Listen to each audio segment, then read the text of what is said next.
Huyu tulikuwa tumempa kazi, nimesema hapa, nikamshuhudia wakiwa na mwenzake, akanielezea jinsi wanavyosumbuka nyumbani, hawalali. Mtoto ikifika saa 7 anaanza kulia, halafu usiku mle ndani anasikia watu wanatembea.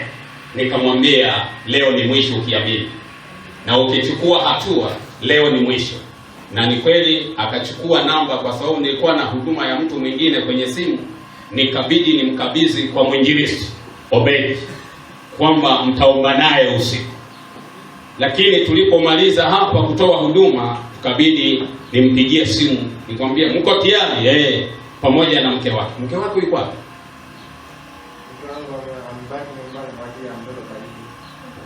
Ungemleta, hakuna cha baridi. Haleluya, Bwana Yesu na asifiwe.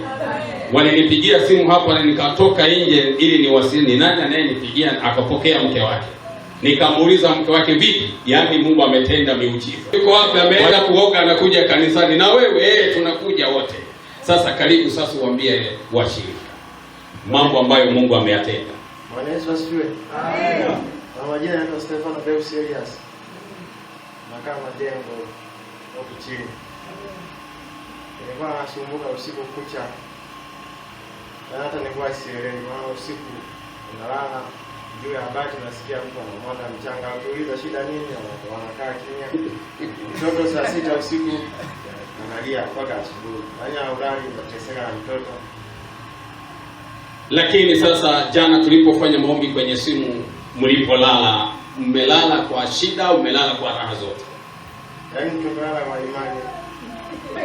Tumeamka na mtoto hakulia. Hamna, amelia kunyonya. Haleluya. Huyo ndio nilimueleza kwamba huyo ni Mungu ndio tunayemtumikia. Amen. Mungu tuliye naye ni Mungu. Ulikuwa uamini? Nilikuwa siamini. Ulikuwa siamini. Ulikuwa uamini? Yes.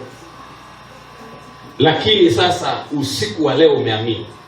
Usiku wa leo nimeamini. Vizuri, ila walikuja.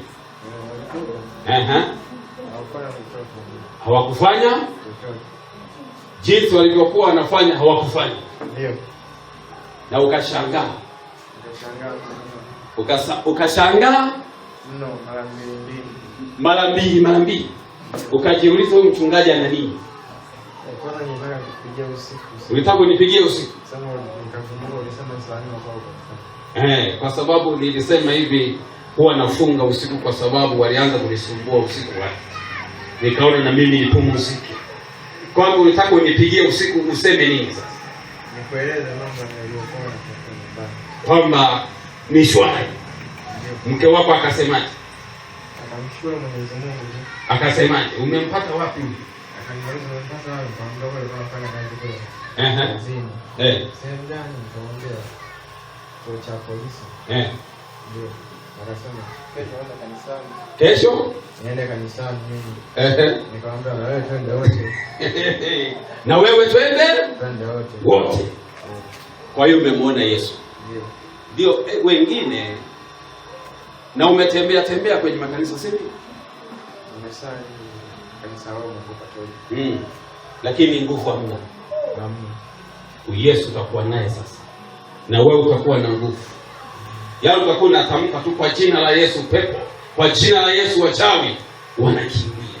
Ila usitende dhambi tena. Usitende dhambi tena. Uwe mtu wa Amen. Mungu akubariki sana. Na Mungu kwa imani. Okay. Baba yetu wa mbingu na nchi, na mwenye uweza na mwenye mamlaka, ninazidi kuachilia uwepo na mamlaka yako iwe juu yake. Kila sehemu anapopita, wala ambao walikuwa wanamtesa wasimuone tena. Miale ya moto ikamzingile na nyumba yake pamoja na familia yake. Uwepo wako Bwana ukazidi kuwa pamoja naye. Kwa matendo makuu ambayo umeyafanya, ukazidi zaidi na zaidi, ili akuone katika maisha yake. Nikimfunika uwepo na mamlaka katika jina la Yesu Kristo wa Nazareti aliye hai. Amen. Barikiwe sana. Huyo ndio Mungu. Umehakikisha yale ambayo nilikuwa nawaambia. Haleluya. Kazana sasa kumtumikia Mungu.